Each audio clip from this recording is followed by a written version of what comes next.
ইউএইতে আমাদের বেশ কিছু কর্মীকে ইনফ্যাক্ট শুধু আটক না, বিচার করে জেলও দেওয়া হয়েছে।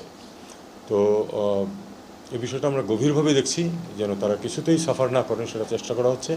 আমি আশা করছি যে আজকে কালকের মধ্যেই চিফ অ্যাডভাইজার সাহেব সম্মতি দিয়েছেন যে উনি নিজে কথা বলবেন তাদের ঊর্ধ্বতন কর্তৃপক্ষের সাথে, যাতে করে তারা এই সহায়তাটা পেতে পারেন, অন্ততপক্ষে তাদেরকে যেন মুক্তি দেওয়া হয় কোনো ধরনের কোনো শাস্তি ছাড়া।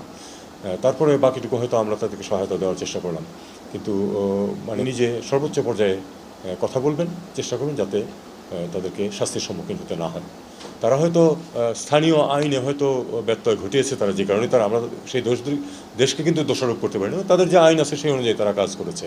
কিন্তু মানুষের যে এটা সেন্টিমেন্ট, যে কারণে তারা এটার পক্ষে এসেছে, তখন হয়তো তারা ওই আইন কানুনও ভুলে গেছিল হয়তো অনেকটা। আমরা সর্বোচ্চ চেষ্টা করবো যেন তাদেরকে আমরা